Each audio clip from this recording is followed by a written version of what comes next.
ध्यानमूलं गुरुमूर्ति पूजामूलं गुरुपदम् मन्त्रमूलं गुरुवाका मोक्षमूलं गुरुकृपा।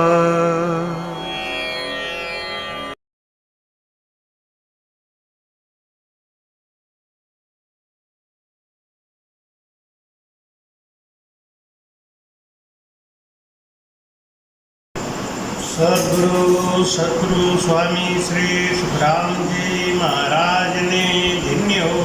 सद्गुरु स्वामी युक्तिराम जी महाराज ने धन्य हो। सद्गुरु स्वामी श्री कुशालदास जी महाराज ने धन्य हो। संत श्री ज्ञानेश्वरी बाई जी महाराज ने। गुरुदेव आपकी दिन दिन हो, महाराज आपकी दिन दिन हो। मैं जन्म जन्म का भटका हूँ, मुझे अपनी शरण में रहने दो। गुरुदेव आपकी दिन दिन हो, महाराज आपकी दिन दिन हो। गुरु सा दाता कोई नहीं, तीन लोक के माँ करता को सुख राम कहे, सतगुरु दियो बता। बोलो महाराज, अभी हमने एक वीडियो बनाया था, YouTube पे डाला, जिसका शीर्षक था कि सत्य है राम ने वनवास जाने से मना किया था।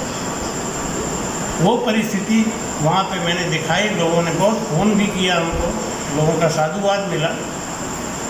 इस बात को थोड़ा सा और विस्तार में समझाने के लिए आपको मैं ये ज्ञान दे रहा हूँ कि जब वशिष्ठ मुनि जी ने राम जी से कहा कि वो जो परम पद का प्रेम है वो अपने घट में है, तो भगवान राम बोले कि ये प्रेम क्या चीज़ होता है।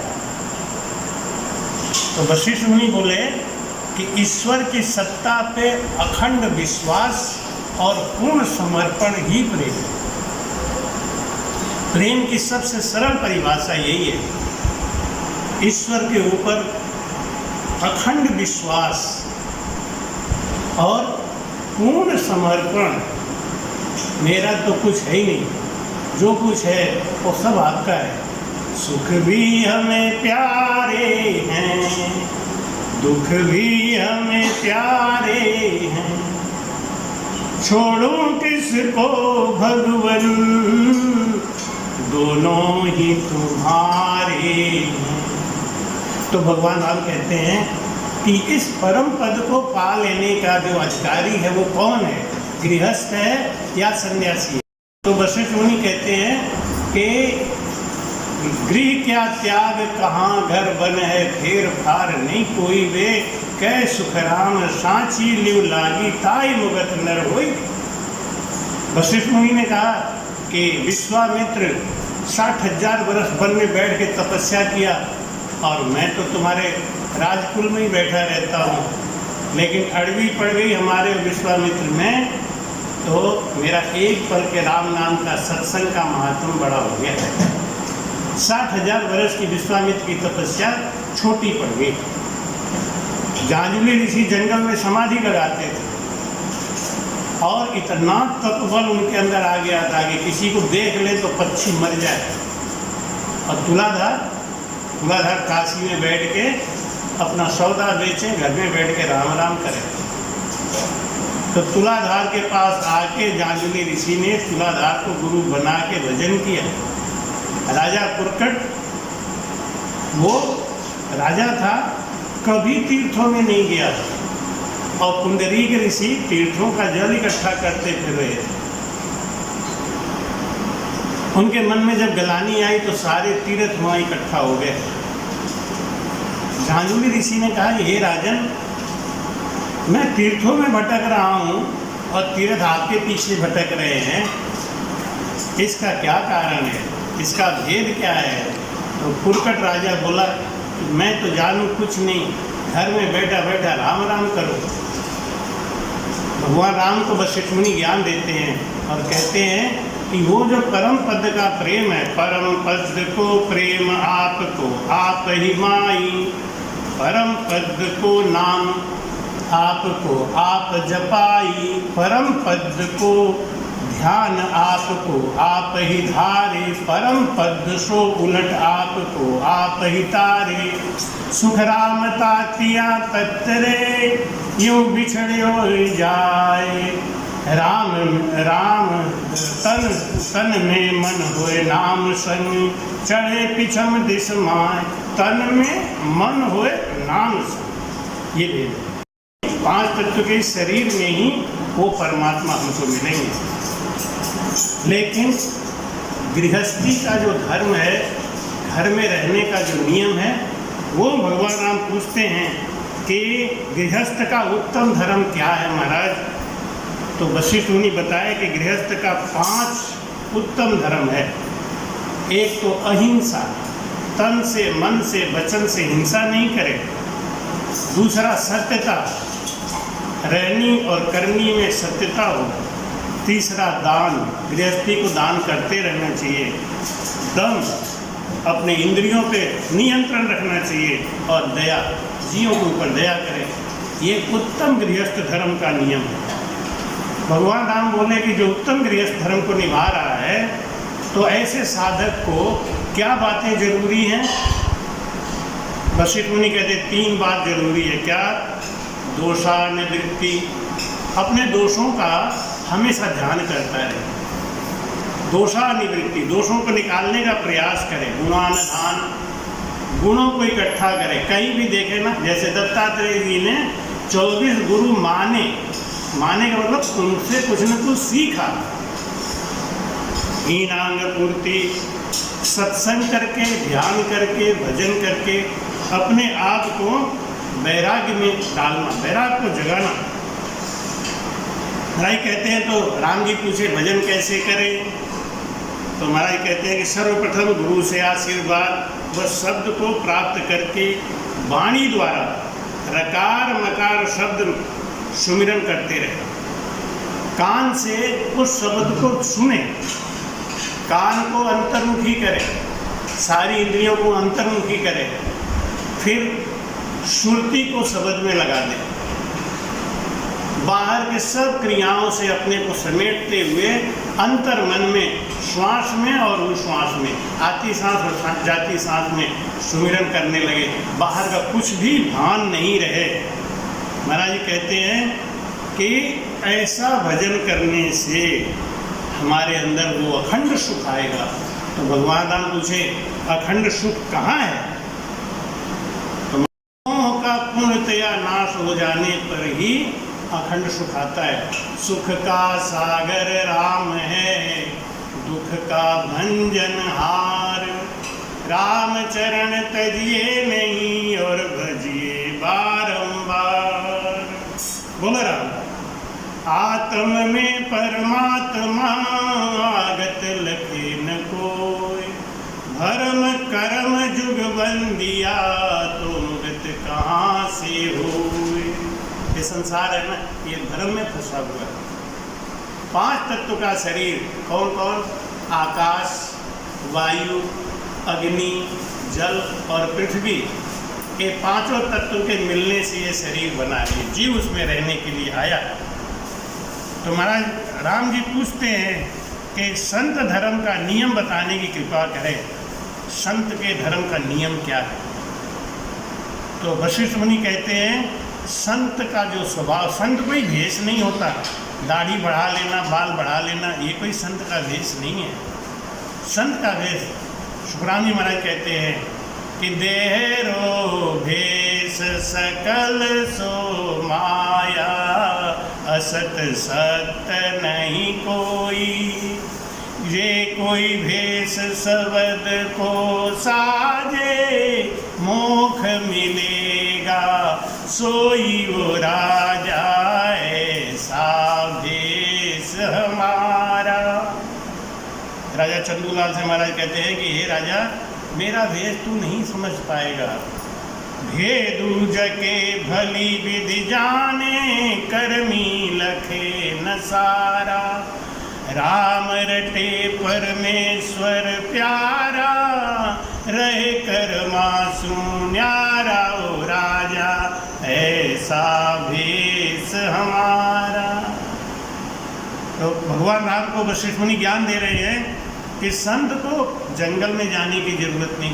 आजकल तो आप देख रहे हैं ना, आश्रम में संत बच नहीं रहे हैं, आश्रम में उनका मर्डर हो रहा है, सड़कों पे उनका मर्डर हो रहा है। महाराज कैसा ये जमाना आ गया, कैसा कलयुग आ गया। संतों का तो अब घर में ही रहना सुरक्षित प्रश्न चिन्ह लग गया। क्यों? हमारी सरकार को इसकी चिंता है नहीं। साधु और संत तो लगता है कि भारत का कोई नागरिक है ही नहीं। क्यों? इनको वोट डालते नहीं है, वोट डालने जाएंगे नहीं, इनसे कोई वोट डलवाता नहीं है। और दुनिया तो वोट के पीछे भाग रही है, जिससे वोट डलवाना उसके पीछे भागेंगे। साधु संतों के पीछे क्यों नहीं भागता कोई?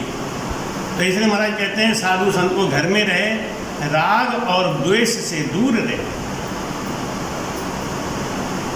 कुसंग का हमेशा त्याग करे, ब्रह्मचर्य रखे, मौन धारण करे, धर्म पर विश्वास रखे, संतोष रखे, अल्पहारी हो, कम भोजन करने वाला हो और एकांतवासी हो। ऐसा जो गृहस्थ है वो संत है। क्यों?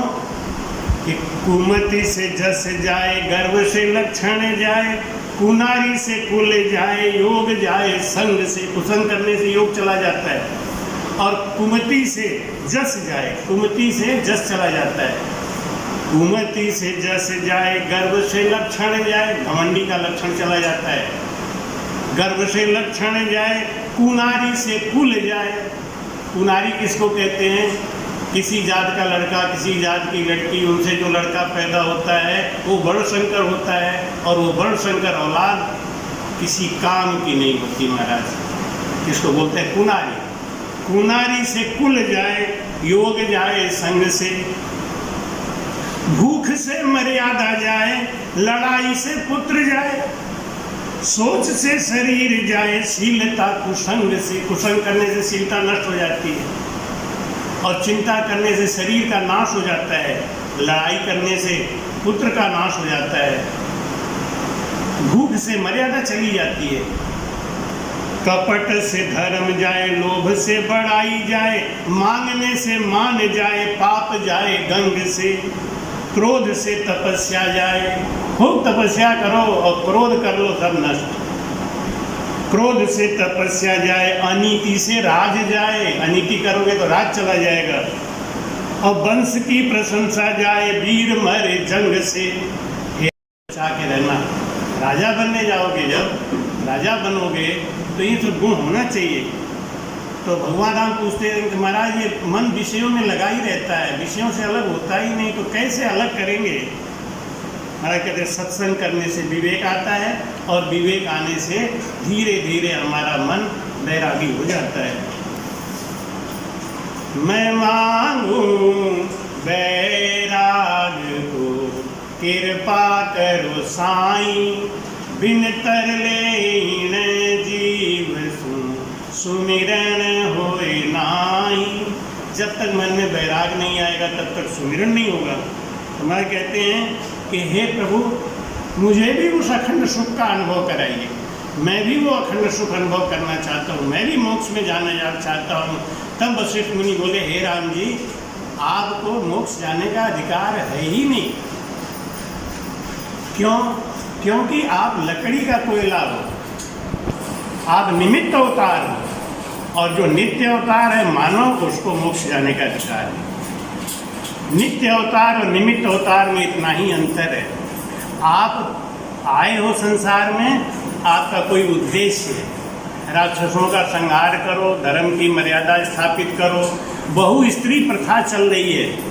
उस समय बड़े बड़े राजा महाराजा भी कम से कम 7, 8, 9, 10 स्त्रियां रखते थे। राजा दशरथ जैसे चक्रवर्ती सम्राट और ज्ञानी ध्यानी, उनकी भी तो 3 प्रत्यक्ष में थी।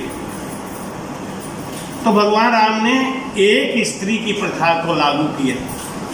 तो वशिष्ठ मुनि ने कहा कि आप ये सब मर्यादा स्थापित करिए, मोक्ष जाने की बात आप भूल जाइए, आप मोक्ष जा ही नहीं सकते। भगवान राम बोले कि नहीं, मेरा भी ध्यान लगाइए, मैं भी ध्यान करूँगा और मुझे वही मोक्ष का रास्ता बता दीजिए, मैं मोक्ष जाऊँगा।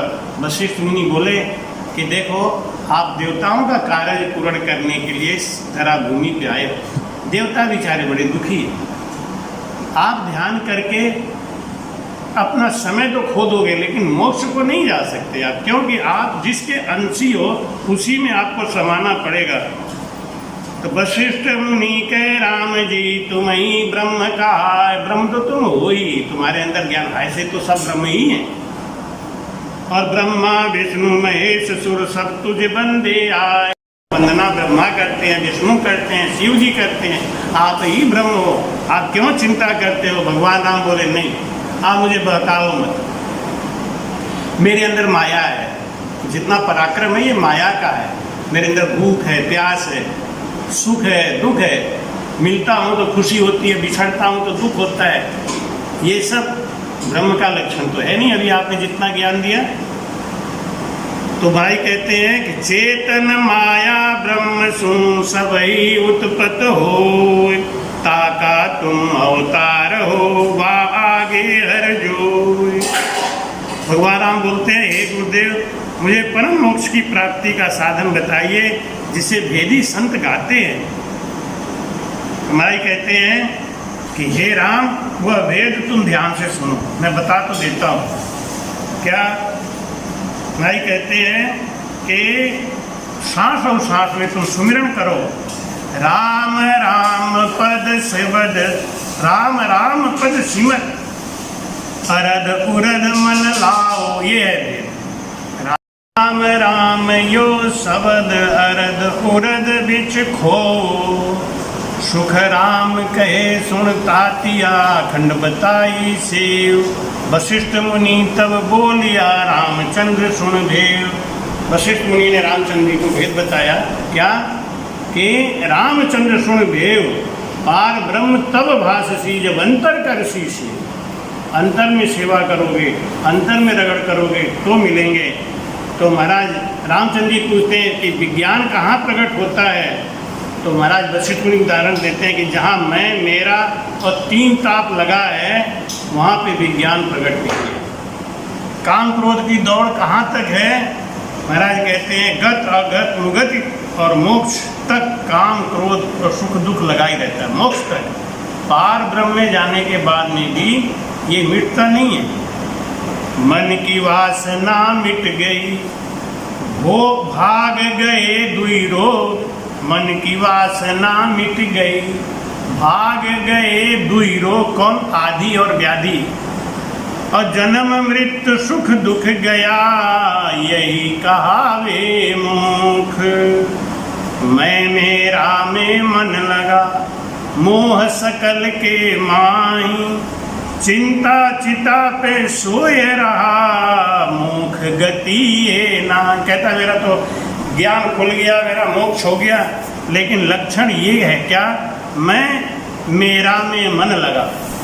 तो महाराज जी रामचंद्र जी पूछते हैं कि हे वशिष्ठ मुनि जी महाराज, हे गुरु महाराज, अब मुझे भजन का भेद बता दिया आपने, तो अब मैं तो भजन करूँगा, उस अखंड सुख में जाना चाहता हूँ। और भगवान राम जब समाधि लगा के बैठ गए, ध्यान लगा के बैठ गए, तब उनका मन कंठ स्थान, हृदय स्थान, मध्य स्थान, नाभि स्थान, ब्रह्म स्थान, गणेश स्थान, बंकनाल, मेरुदंड, त्रिकुटी, शिव ब्रह्म, चिदानंद ब्रह्म, पार ब्रह्म को पार करता हुआ 10वें द्वार पे जाके ध्यान लगा लिया।